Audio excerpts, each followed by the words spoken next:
हाल ही में विश्व आदिवासी दिवस था 9 अगस्त को। उस दिन तमाम जगहों पर हम बात करें आदिवासी समुदाय की, आदिवासी जनता की, और जो नेता आदिवासी समुदाय से आते हैं, इन लोगों ने बड़े स्तर पर कार्यक्रम आयोजित किया और कुछ बातें कही। इस वीडियो में यही जानेंगे जो बांसवाड़ा डूंगरपुर सांसद है राजकुमार रौत, उन्होंने विश्व आदिवासी दिवस के इस अवसर पर कुछ भाषण दिया और भाषण में कुछ ऐसी बातें कही जो इस वीडियो में मैं आज आपको बताने वाली हूँ। नमस्कार, आप देख रहे थे फैक्ट इंडिया, मैं हूं अंकिता।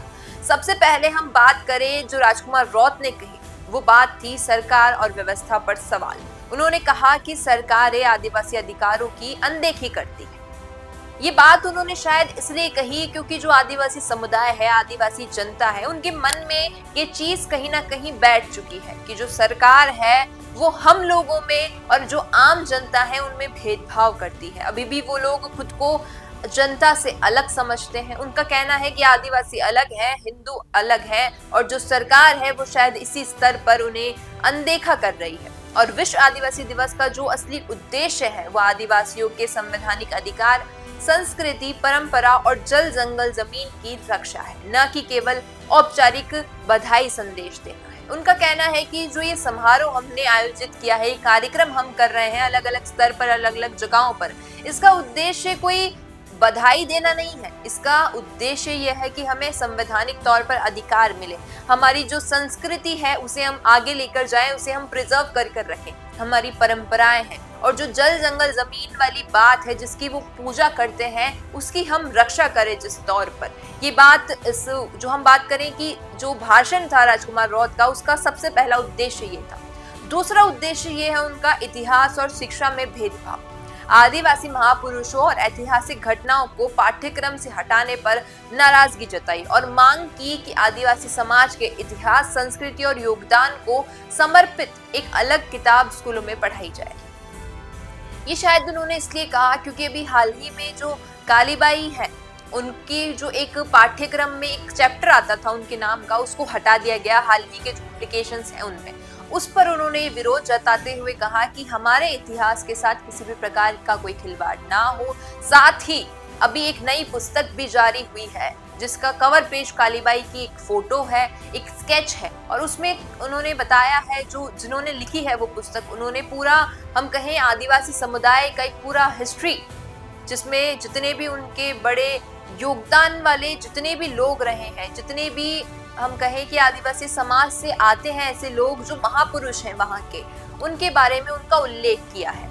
अब इस मुद्दे के बाद हम बढ़ते हैं तीसरे मुद्दे की ओर, पुराने और नए अत्याचार। आजादी से पहले आदिवासी समाज हथियारों से आत्मनिर्भर था और आक्रमणों का मुकाबला करता था, लेकिन आजादी के बाद कलम, कागज और अब तकनीकी जो एआई है उसके माध्यम से आदिवासी अधिकारों पर हमला हो रहा है, जिसमें समाज अभी भी आत्मनिर्भर नहीं हो पाया है।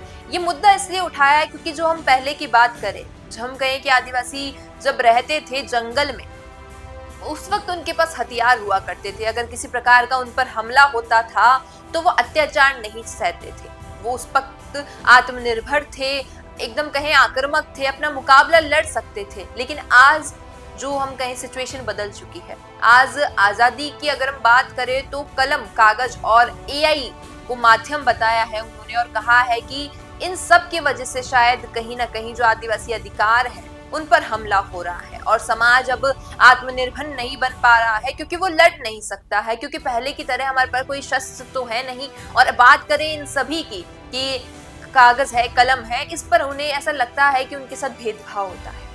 आगे बढ़े और बात करें राजनीतिक उपेक्षा की। कई बड़े नेताओं, जिनमें प्रधानमंत्री, राष्ट्रपति, मुख्यमंत्री और केंद्रीय मंत्री शामिल है, ने आदिवासी दिवस की बधाई तक नहीं दी, जबकि अन्य त्योहारों पर शुभकामनाएं दी जाती है। साथ ही इन्होंने जो एक मुख्य तौर पर राष्ट्रपति द्रौपदी मुर्मू पर भी एक सवाल उठाया कि आप तो खुद आदिवासी समुदाय से आती हैं, फिर आपने हमें बधाई क्यों नहीं दी। साथ ही इन्होंने बाकी तमाम प्रधानमंत्री, मुख्यमंत्री और अन्य नेताओं पर भी ये सवाल उठाए कि आप सभी त्योहारों पर जब बधाई देते हैं तो हमारे इस सबसे बड़े त्योहार पर बधाई न देने के पीछे क्या कारण रहेगा। आखिरी हम बात करें सामाजिक एकजुटता और आत्मनिर्भरता का आह्वान, जिन्होंने हम कहें आदिवासी समाज से आह्वान किया, वे एक एकजुट होकर अधिकारों की लड़ाई लड़े, आत्मनिर्भर बने और अपने घर परिवार की सुधार की शुरुआत करें। क्योंकि बदलाव केवल नेताओं से नहीं बल्कि समाज के सामूहिक प्रयास से भी आएगा। ये बात उन्होंने इसलिए कही क्योंकि रोज चाहते हैं कि जो भी आदिवासी समुदाय से आता है वो सामाजिक तौर पर एकजुटता दिखाए, आत्मनिर्भर बने और इसी प्रयास से वो एकजुट होकर आत्मनिर्भर बनकर अपने और अपने परिवार के लिए सुधार ला सकते हैं, शुरुआत लाने की शुरुआत कर सकते हैं। और क्योंकि केवल बदलाव नेताओं से नहीं आएगा बल्कि समाज में सामूहिक प्रयास करने से ये बदलाव संभव है, इसलिए शायद रोत ने ये बात कही। क्योंकि नेता सभी स्तर पर प्रयास करते हैं लेकिन जब तक हम खुद की लड़ाई खुद नहीं लड़ेंगे हम बदलाव नहीं कर पाएंगे। अब आपका क्या कहना है आदिवासी समुदाय के इस हम कहें तमाम मुद्दों पर जो राजकुमार रौत ने कहा? कमेंट्स में अपनी राय जरूर दीजिएगा। वीडियो पसंद आया हो तो इसे लाइक करना, शेयर करना और हमारे चैनल फैक्ट इंडिया को सब्सक्राइब करना न भूलना। धन्यवाद।